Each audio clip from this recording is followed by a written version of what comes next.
Idexport, la passion du sport, présente Sud Radio, 20h-21h, But Football Club, Lionel Rosso, Michel Moulin, Karim Zeribi. Bonsoir à tous, bonsoir à toutes, bienvenue dans votre émission préférée avec le site de référence butfootballclub.fr pour tout savoir sur le football, pour parler foot, pour parler vrai. C'est ici chaque jeudi à partir de 20h avec les incontournables bien sûr, à commencer par monsieur Michel Moulin, bonsoir. Bonsoir messieurs, je ne suis pas avec vous ce soir, hein. Je suis juste... je ne suis pas sur le plateau. Bah, vous êtes toujours avec nous Michel, vous êtes toujours dans nos cœurs, vous n'êtes pas dans le studio évidemment, mais vous êtes à distance et on vous entend parfaitement et vous allez pouvoir vous exprimer. Karim Zeribi, lui, est bien là en chair et en os. Bonsoir mon cher Karim. Bonsoir, je note qu'il est descendu dans le meilleur département de France encore. Donc, je suis invité à OM Lyon ce dimanche. Il est allé au soleil. Vous voulez dire qu'il est dans les Bouches-du-Rhône? Ah oui, il est dans les Bouches-du-Rhône, évidemment. Vous êtes dans les Bouches-du-Rhône, Michel Moulin. Ah bah d'accord, très bien. Bon, parfait. Jimmy Algerino également est dans une très très belle région, dans le coin de Toulouse notamment. Bonsoir Jimmy Algerino. Oui, bonsoir tout le monde. Moi aussi, je suis invité au TFC Nice dimanche. Très bien. Ça tombe très très bien, puisqu'on va demander à Benjamin Danet. Bonsoir Benjamin, où il est invité. Je suis invité dimanche. nulle part, moi. Je suis invité Sud Radio sur le rester à la plateau maison. avec Karim et avec Lionel, et je suis parfaitement dans de très bonnes conditions. Nous, on est toujours là, les gars, sur le plateau. Voilà. On l'a noté quand même. Hein. Oui, c'est ça, on prend pas de vacances. Quoi. Avec Benjamin, nous, on va pas au soleil, nous. Hein. Allez, commence à balancer, vas-y. Les thématiques ce soir, on va revenir sur la soirée de Ligue des Champions avec 4 clubs français qui sont encore en lice. Selon vous, quelle est la plus belle performance? Lille, Monaco, Paris Saint-Germain, Brest. On évoquera aussi Lyon qui joue ce soir en Ligue Europa avec un nouvel entraîneur, Fonseca, puisque Pierre Sage a été évincé. Est-ce que c'était une erreur de l'avoir engagé? C'est vrai qu'il a été populaire à un moment donné, ça a moins bien fonctionné après, on l'évoquera. On dira peut-être un petit mot aussi, si vous êtes d'accord, sur Rennes et Sampaoli qui est remercié lui aussi après un peu plus de 2 mois de présence au Stade Rennais, remplacé par Habib Beye. On évoquera aussi, comme on aime le faire, des sujets un peu plus polémiques avec le foot miroir d'une société de plus en plus violente, sans filtre, avec, vous l'avez peut-être remarqué ou entendu hier à Guingamp pour le match contre Brest, Kylian Mbappé insulté copieusement par une partie du public, la banderole raciste à Nice lors du match contre Marseille, et puis les journalistes qui se permettent d'insulter des présidents, et ce sera le coup de gueule de Michel Moulin. On y reviendra notamment avec le feuilleton et un épisode autour des déclarations d'un journaliste de l'équipe au sujet du président de l'Olympique de Marseille. Le foot amateur à partir de 20h45 comme chaque jeudi. Comme nous sommes au cœur de la semaine sport féminin toujours, nous serons avec Sabrina Roch qui est la coprésidente de l'Avernos La Casse, avec beaucoup de foot féminin d'ailleurs, avec un joli projet dont on parlera avec elle. Butfootballclub.fr, c'est votre émission préférée et c'est maintenant. Sud Radio, 20h-21h, But Football Club.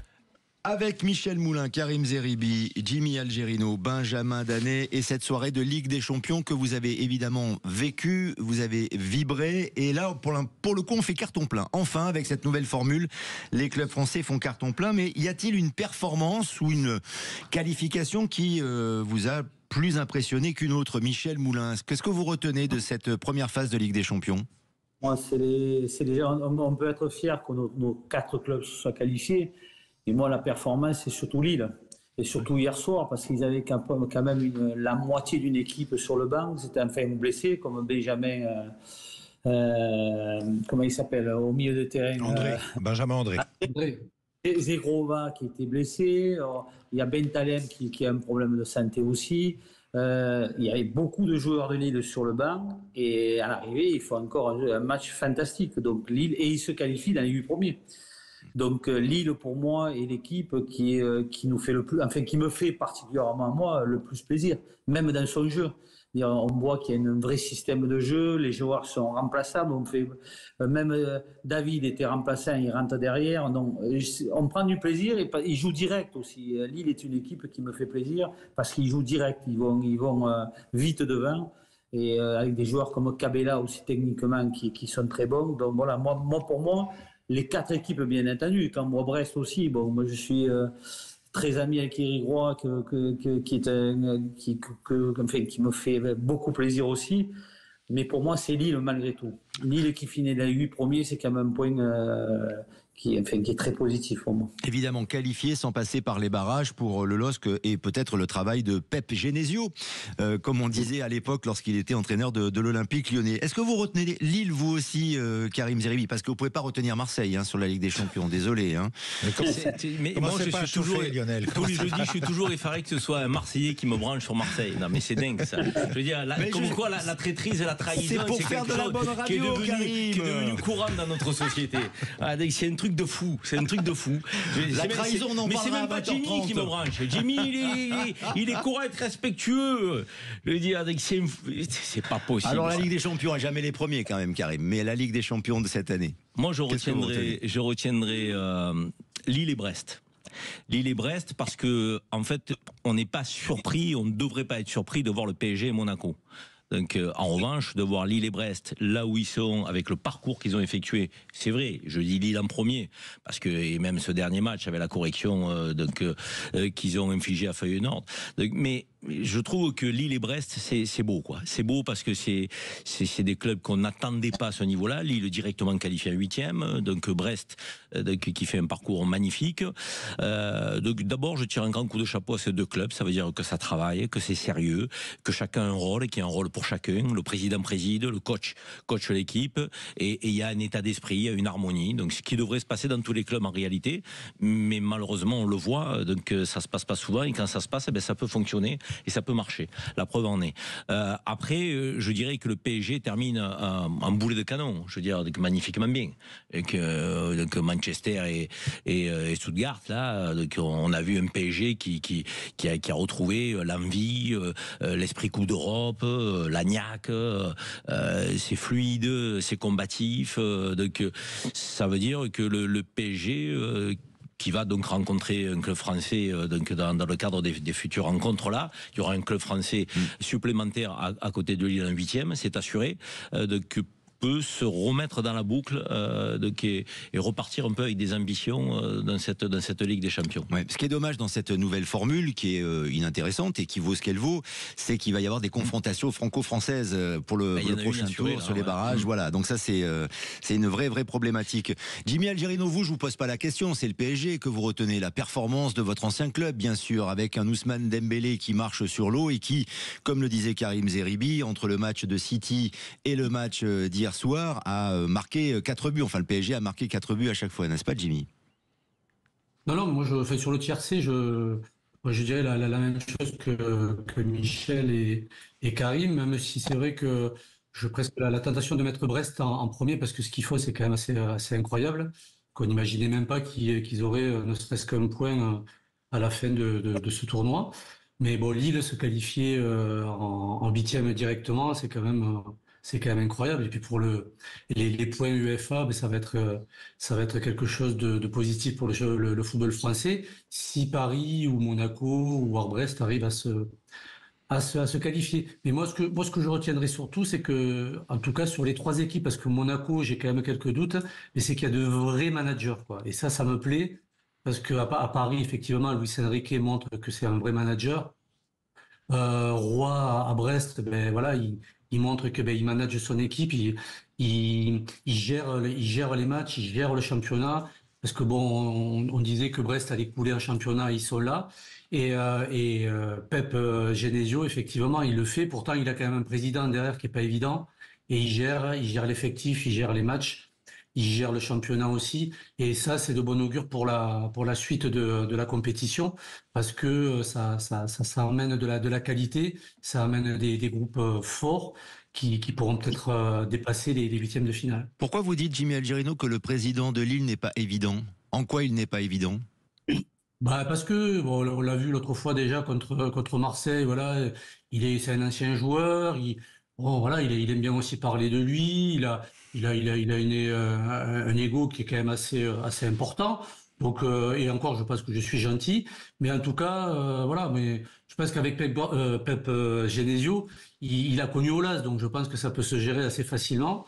Mais c'est vrai que ce qu'il montre, ce qu'il propose, que ce soit en termes de jeu et puis surtout en termes de gestion d'effectifs, c'est quand même assez fort ce que propose Genesio. Voilà, Olivier Létang qui d'ailleurs dans cette affaire, dans cette algarade avec l'échange avec Marseille et notamment Mehdi Benassia, il y a eu une sanction qui est tombée. Il a pris un mois ferme, et Benassia lui il a pris 3 mois ferme. Oui, mais ça fait partie des décisions stupéfiantes que nous proposent les commissions de discipline, soit de la Fédé, soit de la Ligue. Voilà. On est habitué. On se souvient de l'intervention des dirigeants sur le bord de touche. Marseille, on est habitué. Non, ça y est. Je confirme qu'à Marseille, on est habitué. Il avait un sursis quand même, Benassia. Exactement, exactement. Suite au match suite au match OM-OL, si je ne. Bon, il y a ces déclarations aussi évidemment qui ont peut-être pesé dans la balance. Benjamin Danet, qu'est-ce que vous retenez vous dans cette soirée de Ligue des Champions aussi, enfin, en tout cas de ces pour la Ligue des Champions, 2 exploits, Lille et Brest, 2 qualifications attendues. Monaco et PSG, et pour moi le plus grand exploit c'est Lille, parce que je ne sais pas si on l'a dit, mais le LOSC vient quand même du tour préliminaire, c'est quand même absolument ahurissant ce qu'ils ont fait dans un groupe, les adversaires qu'ils ont eu aussi. Un groupe hyper dur. Donc chapeau aux Lillois. Jimmy a complètement raison sur Olivier Létang. Après on peut dire ce qu'on veut sur lui, mais il a quand même fait un super boulot parce qu'il a récupéré un club en proie à certaines difficultés après le passage de Gérard Lopez. Il a quand même fait un super taf, qu'on aime le personnage ou pas. Lille c'est quand même très costaud, Brest chapeau. Et voilà, le PSG et Monaco, paradoxalement, c'est 2 qualifications attendues et on ne sait pas si ce sont 2 équipes qu'on retrouvera en quart de finale, puisqu'on sait déjà que le PSG, si ça bat Monaco ou Brest en barrage, c'est un adversaire quand même coriace en 8e de finale. Et malgré tout ce que j'entends et malgré la victoire à Stuttgart, pour moi le PSG ne m'a pas foncièrement rassuré sur ses capacités à pouvoir affronter des équipes costaudes en Europe. Même avec un Dembélé qui est particulièrement en forme en ce moment. Non, mais Dembélé est génial. De toute façon, on n'a pas appris hier soir que Dembélé était un joueur exceptionnel. Enfin, en face, c'est Stuttgart. C'est ni le Real Madrid, c'est ni Liverpool, c'est ni 6 ou 7 équipes qui, à mon avis, sont largement au-dessus du PSG cette année. Ouais, et même City, qui n'est plus le City, on en parlait la semaine dernière. Mais qui n'est plus le City, ça n'enlève rien au mérite de la remontada des joueurs du PSG. C'est pas moi qui vais défendre le PSG, mais je trouve quand même que avant City, on était quand même très inquiet sur l'état du Paris Saint-Germain, sa capacité à se surpasser, tant dans le jeu collectif que dans sa capacité à prendre le dessus physiquement. On a dit que c'était pas le grand City, c'est vrai. Oui. Donc malgré tout, ils ont fait une remontada exceptionnelle. Stuttgart, c'est pas le Real Madrid, c'est vrai, mais ils en mettent 4. Donc mais Karim,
Idexport, la passion du sport, présente Sud Radio, 20h-21h, But Football Club, Lionel Rosso, Michel Moulin, Karim Zeribi.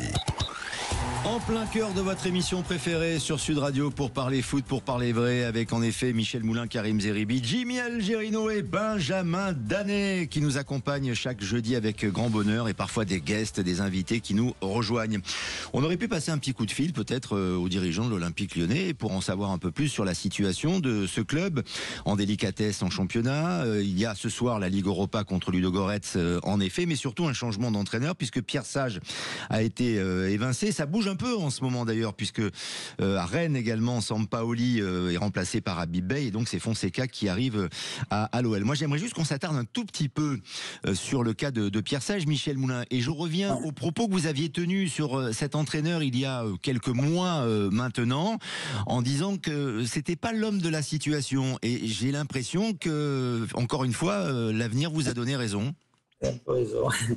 Non, Pierre Sage, si vous voulez, est un bon petit entraîneur, comme on en a beaucoup en France, si vous voulez. Moi, il y a deux choses. Il y a une chose qui m'a beaucoup énervé une fois, c'est qu'il ait eu le diplôme d'entraîneur grâce à Aulas, sans passer pratiquement le diplôme.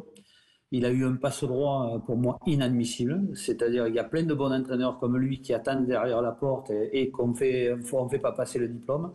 Ça, c'est le premier sujet, mais ça, c'est un sujet c'est un autre sujet. La deuxième chose, c'est que là, c'est un garçon qui est très gentil avec les journalistes, dont les journalistes en ont fait une star. Parce qu'il est gentil, parce qu'il leur parle, et donc à partir de là, ils en ont fait une star. Alors que quand on analyse les joueurs après de Pierre Sage, on voit bien qu'il a eu beaucoup de déchets. C'est-à-dire, moi, je pense à Le Penant, qui est parti à Nantes, qui était un très bon joueur, qui n'a pas fait jouer. Caqueret, qui est parti aussi, qui était un très bon joueur, il a fait partir aussi. Cherki n'a jamais joué à sa place, alors que c'est un numéro 10, il le faisait jouer sur le côté. Il n'est jamais arrivé à faire jouer Lacazette et Mikotadze. Et derrière, il s'est retrouvé, et là j'en avais parlé contre le Paris Saint-Germain, que milieu de terrain qui a 100 ans, Verretou, Tolisso et Matic. Et Matic, à eux trois, ils ont 100 ans. Et ils sont très lents. C'est-à-dire, c'est un entraîneur, à un moment donné, il faut qu'il prenne des positions, pas que ce soit les joueurs qui décident pour lui. Et quand à Paris Saint-Germain, il a fait sortir Cherki au bout de 60 minutes, alors que c'était le seul joueur qui faisait plaisir, vous vous rappelez, je vous avais dit, j'ai quitté le stade. Ça ne m'intéressait plus. Les autres, ils jouaient à 2 à l'heure. Et donc, Pierre Sage, on en fait une star. Mais moi, si je suis président de l'OM, de Lyon, après la défaite contre le National 2, j'ai Fonseca, je prends Fonseca. Textor, je ne le critique pas là-dessus. Moi, j'ai Fonseca, je dis, bon, Sage a fait son temps, il est pas mal, il est gentil, mais ce n'est pas lui qui va m'amener très haut dans le championnat français. Donc, à partir de là, malgré que tout le monde dise, oui, mais il était là, le pauvre, non, dans le business, il n'y a pas... Enfin, moi, je parle un peu de business, là, toujours, hein. Il n'y a pas de pauvre ou de gentil. À un moment donné, des situations, il faut prendre des décisions. Et pour moi, Pierre Sage, c'était bon. Et vous verrez que ce garçon, comme il est très, très, très gentil, et vous vous rappelez, vous le notez, il finira à Clairefontaine avec le gang des Bretons et des Lyonnais. À la DTN, quoi. À la DTN avec tout le gang des Bretons et des Lyonnais. Comme ça. Bon, c'est noté. En tout cas, c'est dans la boîte et vous l'avez dit en direct. Vous l'avez dit en direct ce soir sur Sud Radio. Donc, il y a beaucoup de démagogie sur ce genre de choses parce qu'on écoute toujours le même journal. Vous savez, je ne vais pas le truc. Et à force, comme Lafont, le gardien de Nantes, on en a fait une star à un moment donné. Moi, j'ai toujours dit, Lafont, je le trouve pas très bon. Donc, on aperçoit 6 ans après, on a failli le sélectionner en équipe de France. Mais que Nantes a vu que le gardien n'était pas bon.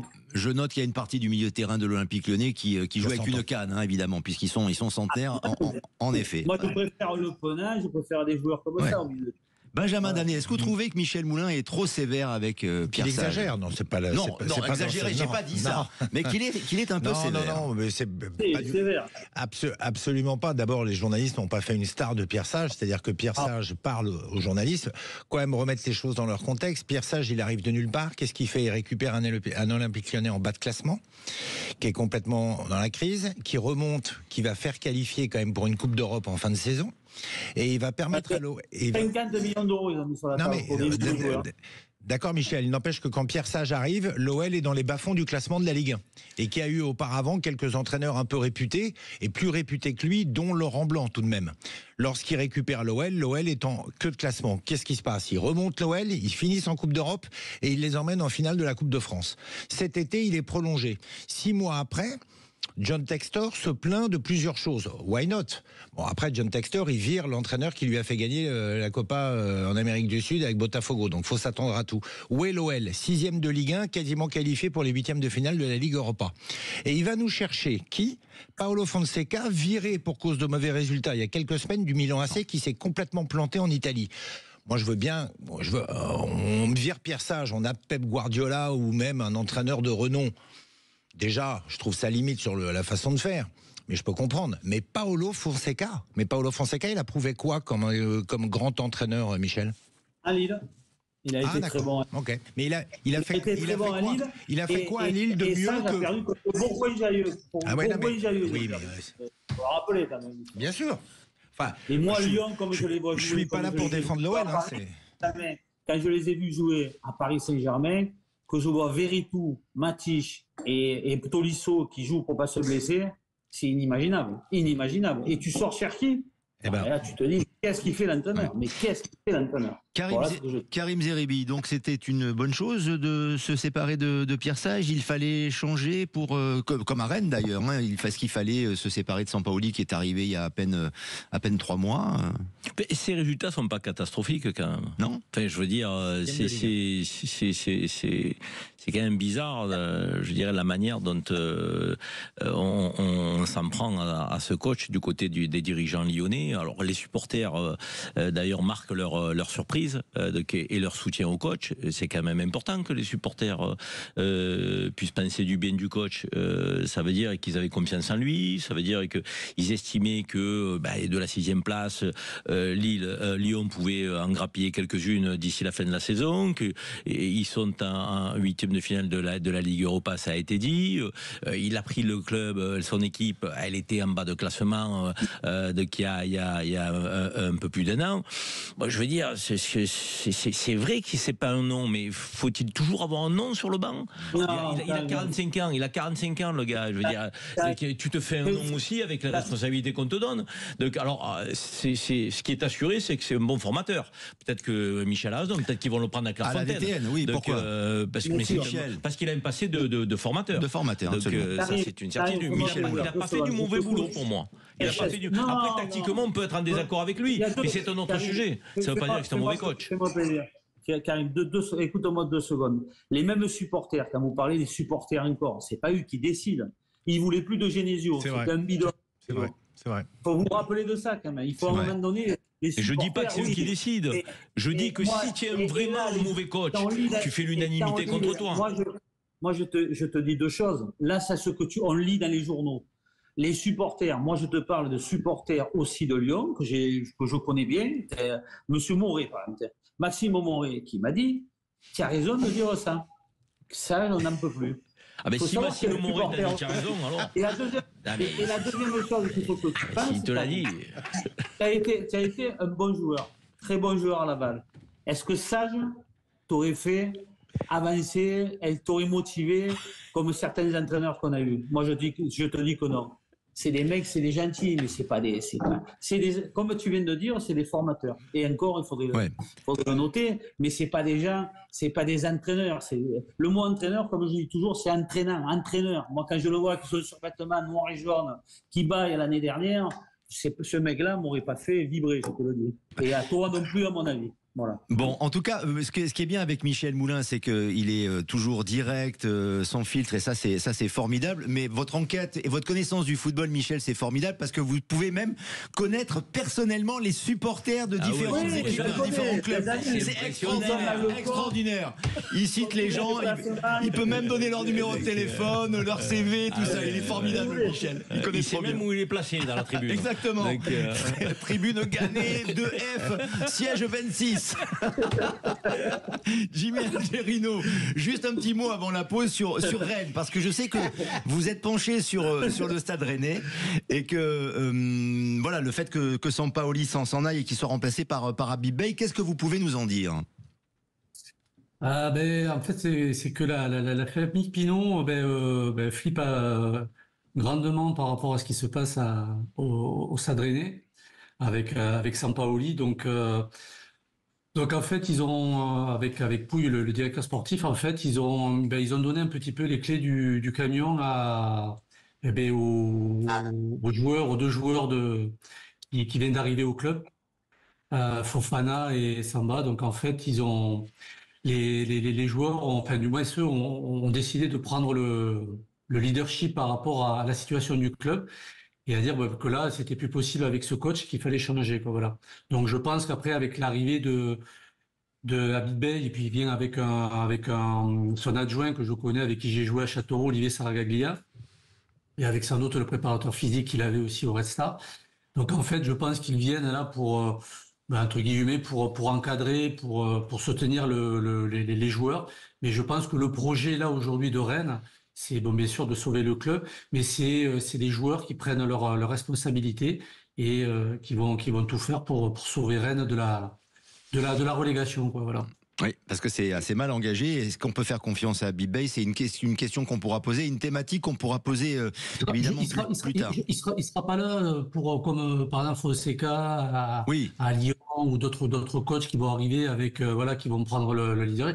Il va être là pour les joueurs. Je pense qu'il a quand même de la crédibilité par rapport à son statut de consultant, mais les joueurs, en tout cas les tauliers, on va dire du Stade Rennais, ont pris les choses en main, et c'est eux qui vont faire que le Stade Rennais s'en sortira sur ce championnat. Nous devons marquer une pause. On se retrouve dans quelques instants dans votre émission préférée sur Sud Radio, butfootballclub.fr. D'autres thématiques, encore une fois, très engageantes. À tout de suite. Idexport, la passion du sport, présente Sud Radio, 20h-21h, But Football Club, Lionel Rosso, Michel Moulin, Karim Zeribi. En compagnie de Benjamin Danet et Jimmy Algerino avec butfootballclub.fr, le site de référence pour le football et votre émission préférée. Et cette thématique, le football est-il le miroir de la société, mais d'une société de plus en plus violente, sans filtre, particulièrement pessimiste? On en parle évidemment avec l'actualité récente. Votre coup de gueule dans quelques instants, pas tout de suite, Michel Moulin, sur les rapports entre les journalistes et les présidents. J'aimerais juste qu'on évoque l'actualité plus récente autour de ce qui s'est passé avec Mbappé hier à Guingamp pour le match de Ligue des Champions avec Brest. Moi, Benjamin Danet, je comprends pas qu'on aime ou qu'on n'aime pas le personnage, qu'il ait eu des déclarations intempestives, mais de là à le siffler, pourquoi pas, à la limite, mais l'insulter quasiment copieusement. Malheureusement, c'est du déjà vu il y a 40 ans, Lionel. 40 ans. Ouais, PSG Juventus, Michel Platini au Parc des Princes. Platini insulté pendant tout le match par les supporters du PSG, hué à chaque prise de balle. France-Stuttgart. Match amical au Parc des Princes, Platoche, hué, sifflé, sorti par le sélectionneur avant la fin de la rencontre. C'était il y a 40 ans, la société était peut-être moins violente. Voilà, il y a un épisode avec Mbappé, c'est son dernier match à Brest qui s'était pas très très bien passé, souvenez-vous. Est-ce que ça justifie le fait de l'insulter, de le siffler? Bien entendu que non. Mais bon, jusqu'à présent, à nouveau, peut-être qu'il y avait certains joueurs pour qui il y avait des exceptions. On pense à Zidane. Bon, évidemment, Zidane, il était revenu jouer avec le Real à Marseille, donc forcément, il n'allait pas être hué. Mais bon, voilà, c'est arrivé à Platini et c'était il y a 40 ans.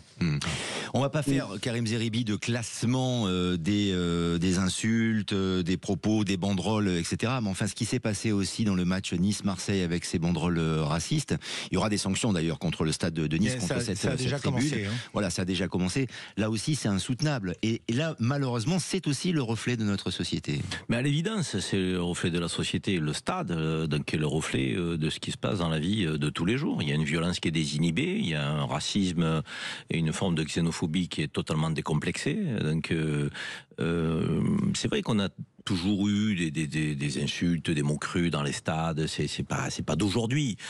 Mais là, on a le sentiment effectivement que c'est de plus en plus répété. Ça devient presque une forme de réflexe.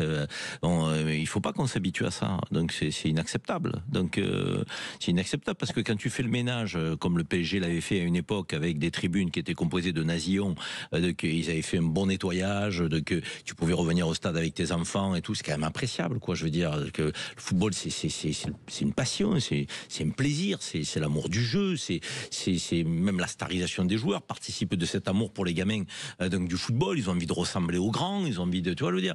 Donc l'exemplarité est fondamentale à la fois sur le rectangle vert, mais aussi dans les tribunes, quoi.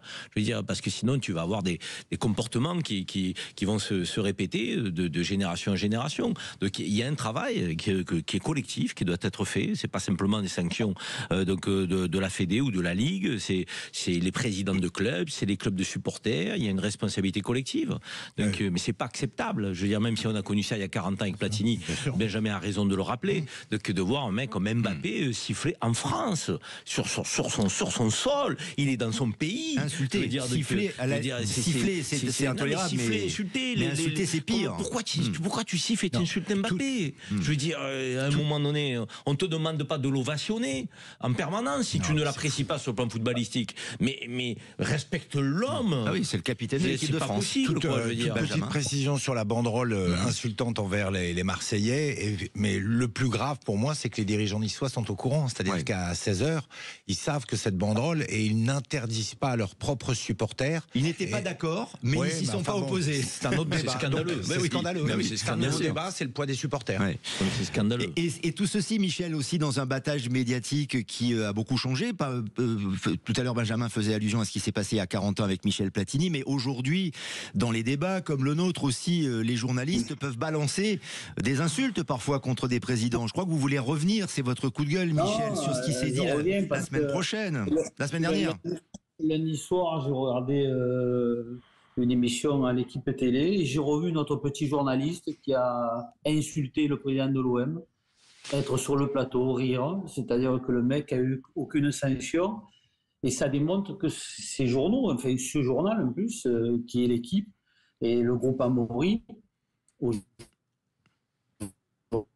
aujourd'hui, n'a pas de valeur humaine. Donc si eux n'ont pas de valeur humaine, ils le transmettent aux lecteurs, et les lecteurs, pourquoi le lecteur siffle aujourd'hui? C'est tout un engouement, tout ça. Ce petit journaliste qui a critiqué, qui a insulté le président de l'OM, mais moi je suis patron du journal, je le mets mis à pied, je le redis. Le mec, 2 semaines après, il est sur le plateau, tranquille, il continue à parler à tort à travers de gens, à se prendre au sérieux, alors que c'est eux qui créent tout ça. C'est eux. Quand vous parlez d'Mbappé, je suis d'accord avec Karim, il ne faut pas les insulter. Mais à un moment donné, Mbappé, quand il dit « moi, ce que pensent les gens de moi, je m'en fous », mais il n'a pas le droit de faire ça. Il n'a pas le droit de dire ça. Il traîne des choses. Pourquoi on ne siffle pas Zidane? Parce que le garçon est humble, il est toujours resté intelligent. Il a jamais fait. Jamais Zidane aurait dit comme ça ce que pensent les gens. Je m'en fous. Et Platini, il était un peu Benjamin. Je connaissais un peu. Il est aussi un peu imbu de sa personne. Donc il le traite. Mais tout ça ne permet pas tout. Ça permet pas tout. Karim, ça ne te permet pas de l'insulter, je te dis, c'est pas. Ah oui, chacun a son caractère, tout le monde n'est pas lisse, tout le monde n'est pas. Il y a des gens qui ont envie de donner de la voix. Cantona, il donnait de la voix. Je veux dire, pour autant. Cantona, il ne fallait pas l'insulter. Mais quand un journaliste dit des choses comme ça et qu'il n'est même pas sanctionné et qu'il continue à parler comme ça à la télé, ben ça, les jeunes écoutent, et les gens écoutent, etc., etc. Donc voilà, il y a des gens qui ne donnent pas l'exemple aujourd'hui, qui devraient être interdits de télé.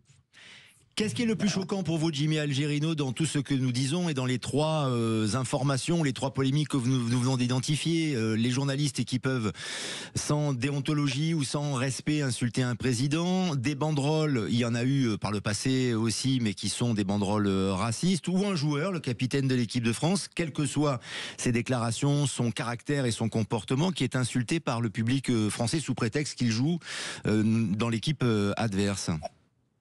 Moi déjà, je vais le voir du côté des joueurs. Moi, ce que je veux dire, c'est que les joueurs montrent l'exemple. Sur le terrain, il n'y a pas de violence, il n'y a pas de mauvais gestes, ou très peu. Il y a eu des périodes où on a vu des matchs très tendus, très violents, où il y avait des tacles, des bagarres, un truc comme ça. Là, aujourd'hui, sur le terrain, en tout cas, et moi j'ai envie de le mettre en avant, il n'y a pas ça. Il y a de belles choses. On reprochait souvent par rapport au rugby le fait de se serrer la main, d'avoir quand même des comportements qui sont sportifs. Et maintenant, peut-être que s'il y avait plus de sportifs au sein des clubs, pour s'occuper éventuellement peut-être aussi des supporters, des spectateurs, dans les clubs, dans certains services, mais peut-être aussi qu'il y aurait une approche beaucoup plus sport, beaucoup plus, je dirais, avec des valeurs du sport que on voit, parce qu'aujourd'hui, il y a beaucoup de business, effectivement, il y a beaucoup d'envie de faire de l'argent au-delà avec les supporters, avec les joueurs, avec les ventes. Et c'est vrai qu'on en oublie l'essence même du sport, c'est faire, voilà, c'est proposer de belles choses, montrer des prestations assez incroyables pour que les spectateurs se régalent tout simplement. Et là, aujourd'hui, ce n'est plus le cas. Pourtant, et encore, je le répète, sur le terrain, il y a de la qualité et les sportifs, je trouve, et les footballeurs se comportent vraiment bien par rapport à ce que l'on voit dans les tribunes et aussi au niveau des dirigeants. Vous trouvez que les footballeurs se comportent bien en toutes circonstances, Jimmy Algerino? Franchement? Peut-être pas en toutes circonstances, mais en tout cas sur le terrain, on voit pas des bagarres, on voit pas des choses qu'on pouvait voir à un certain moment. Donc déjà, ça peut pas venir sur le terrain où les spectateurs peuvent s'enflammer, où souvent il y avait des matchs qui dégénéraient. Alors bon, l'arbitre peut-être, où les joueurs les rivalités, on va dire, que ça soit même par rapport à Marseille, PSG, ou par rapport à Lyon, Saint-Étienne.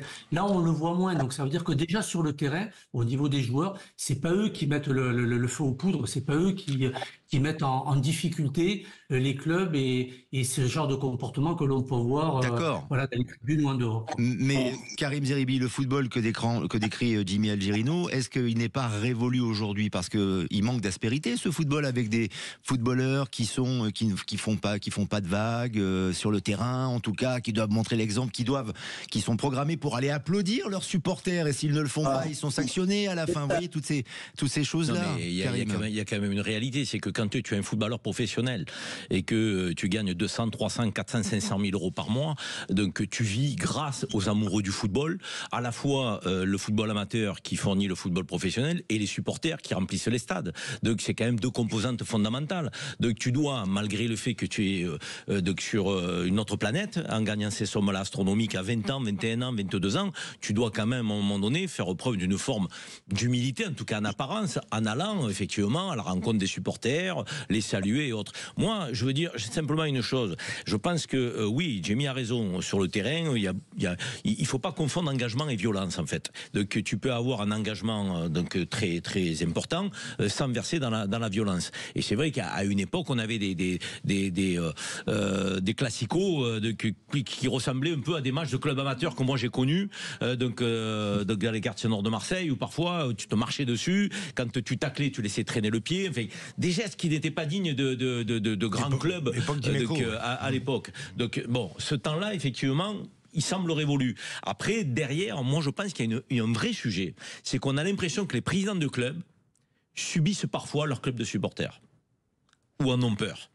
Donc, et je pense que là, il faut avoir une relation beaucoup plus claire, beaucoup plus saine, donc beaucoup plus ferme, si je puis dire aussi. Donc, bien sûr que les clubs ont besoin de supporters, mais pas de n'importe quel supporter. Et encore une fois, je le redis, c'est pas mon club de cœur. Le PSG a su faire le ménage à un moment donné. Ça veut dire que si tu veux avoir des clubs de supporters dignes, qui ne te sortent pas des banderoles insultantes, donc qui n'ont pas des cris racistes, donc dans tes tribunes, donc managés normalement par des clubs de supporters, tu peux le faire si tu en as vraiment la volonté. C'est comme en politique, ça. S'il y a une volonté politique, il y a un chemin. Si tu n'as pas de volonté politique, ça continuera à être le désordre. Michel Moulin et après Benjamin Danet. Michel. Karim, tu me l'as enlevé de la bouche. Je voulais intervenir là-dessus. C'est exactement ce qu'on dit depuis le début de nos émissions. Notre problème en France, c'est la faiblesse de nos dirigeants.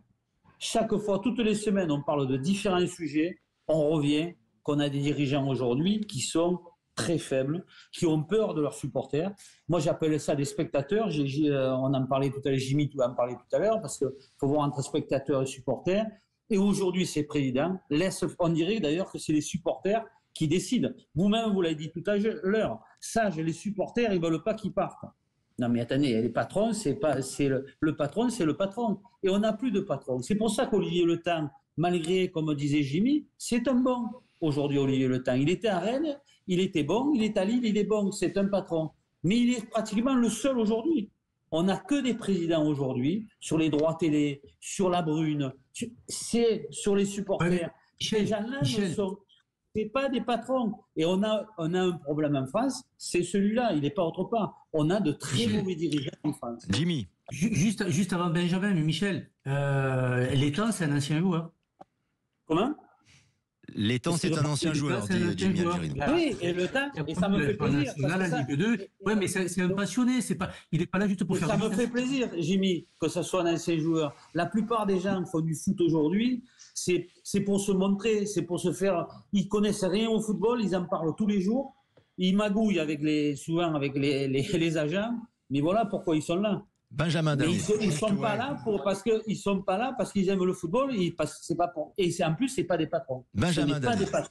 Historiquement, certains clubs ont toujours eu du mal à proposer une solution alternative face aux supporters. On a connu l'OM, Karim le sait, avec des groupes très puissants. Je pense aux Winners, je pense aux Ultras. Rachid Zerwal n'hésitait pas à une époque à vouloir aller faire le coup de poing avec Bernard Tapie, et surtout à une époque quand on voulait s'abonner pour aller voir les matchs de l'OM, on devait passer directement par les groupes de supporters. D'ailleurs, je crois que c'est encore le cas à Saint-Étienne, c'est pareil, à Lens c'est peut-être un petit peu moins fort. Moi, ce qui me gêne fondamentalement dans l'histoire de Nice, c'est qu'est-ce qui va se passer. Évidemment, personne ne se mettra autour d'une table parce que les guignols de la Ligue ne sont pas capables de faire les choses comme il faudrait qu'elles se passent. Mais il va y avoir, un huis clos, 2 huis clos, peut-être des retraits de points. Et en fait, qui va payer ? Ce sont des abonnés, pas nécessairement ceux qui ont mis la banderole, qui vont payer, qui vont être suspendus, qui vont pas voir de match. Par la faute seulement d'un dirigeant. Et les joueurs. Oui, mais surtout d'un président, Jean-Pierre River, qui n'a pas dit à ses supporters « stop ». On marque une pause, on se retrouve dans quelques instants, le foot amateur et la semaine sport féminin toujours. À tout de suite sur Sud Radio. Idexport, la passion du sport, présente Sud Radio, 20h21h, But Football Club, Lionel Rosso, Michel Moulin, Karim Zeribi. Et Jimmy Algerino et Benjamin Danet, évidemment tous les auditeurs et les auditrices de Sud Radio qui nous suivent de plus en plus nombreux chaque jeudi soir. Vous nous le dites, vous appréciez notre émission, surtout parce que évidemment il y a de la franchise, il y a de la passion, parce que nos chroniqueurs, nos invités permanents sont très bons, mais aussi parce que on donne toujours des coups de projecteur sur le football amateur, ce qu'on appelle le football d'en bas parfois, et aussi sur le foot féminin, puisque nous sommes dans le cadre de la semaine sport féminin. Toujours, voilà pourquoi nous avons plaisir à recevoir ce soir Sabrina Roch. Bonsoir Sabrina Roch. Bonsoir. La présidente, la coprésidente du club de Larvenosk-Lacasse. Je précise que c'est le nom de la commune parce que dans la section foot féminin, il y a d'autres communes qui vous ont rejoint pour faire évoluer ce sport par chez vous. Est-ce que c'est ça, Sabrina Roch ? Oui, c'est ça. Donc avant tout, on est en fusion déjà depuis déjà plus de 12 ans avec l'ERM. Donc on est en fait l'association sportive Lavernoz-Lerm à la base. Voilà, c'est ça. Avec combien de licenciés pour des communes qui sont assez peu nombreuses ? Parce que je crois qu'il y a à Larvernoz, il y a quoi ? Il y a 4 000 habitants, c'est ça ? Ouais, on arrive à 4 000 habitants, ouais, bientôt.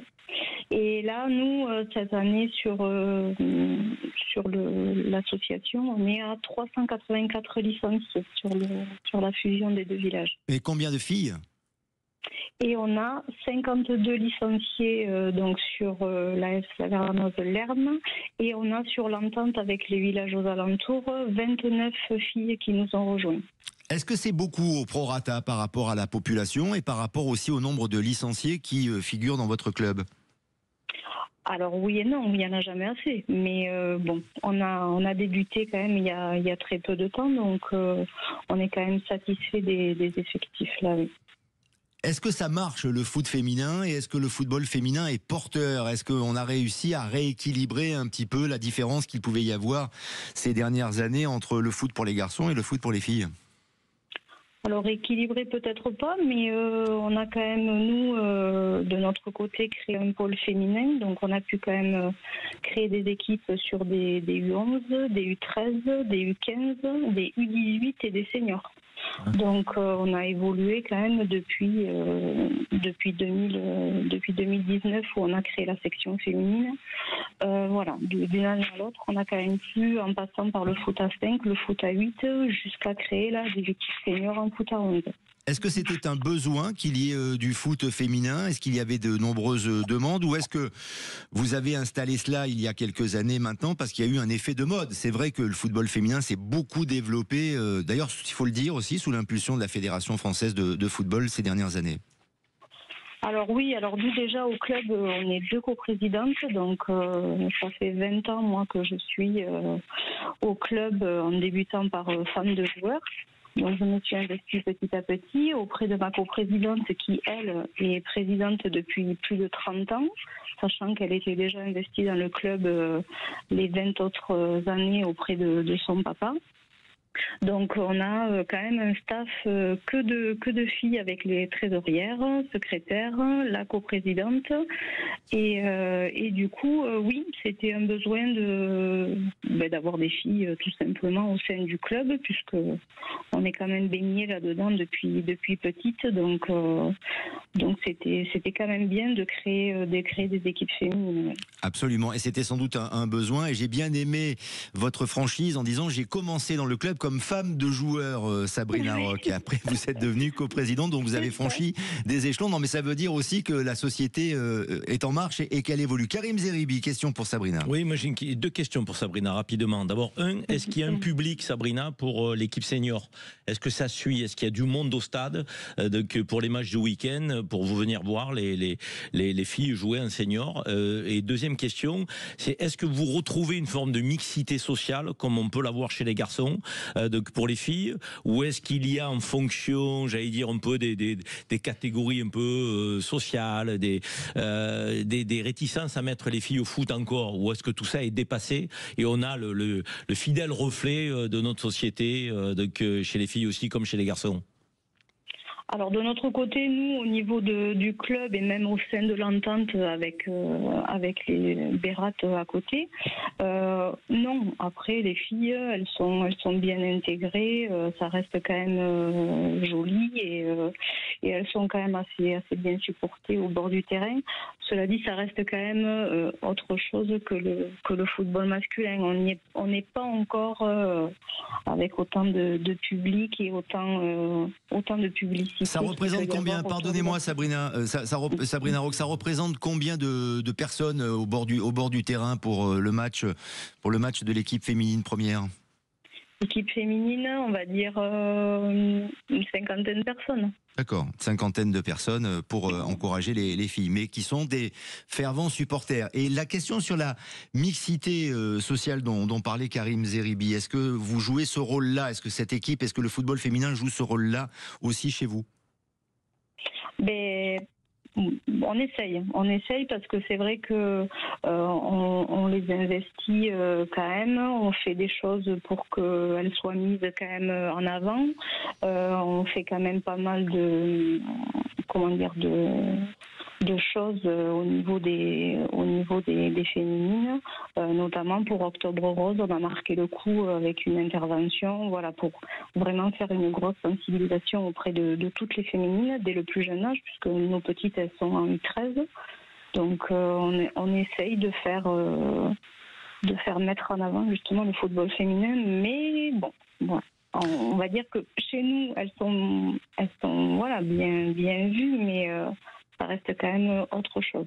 Avec toujours, c'est vrai, des difficultés parfois pour arriver au niveau du foot masculin, mais vous faites beaucoup d'efforts et voilà pourquoi on voulait souligner l'action de votre club, Sabrina Roch. Merci infiniment de nous avoir accompagnés donc à Lavernos-Lacasse, et le nom complet donc pour la section féminine, c'est l'entente Louge-Touche. L'entente Louge-Touche, voilà, ça c'est dans le Toulousain, et on l'a bien entendu aussi avec votre accent charmant. Merci Sabrina Roch, vous saluez tout le monde du côté de chez vous, le club, merci infiniment, et on prend juste quelques minutes pour conclure sur cette semaine du sport féminin toujours et du foot féminin pour avoir le sentiment de nos invités permanents. Et le vôtre, Michel Moulin, vous qui êtes toujours très engagé dans le foot, quel qu'il soit, et le foot amateur notamment, votre vision du foot féminin, est-ce que ça peut faire la promotion du foot en général? Je vais être encore toujours très honnête. Je ne suis pas tellement passionné par le football féminin, pour tout vous dire. Je ne prends pas trop de plaisir quand je regarde un match de foot féminin.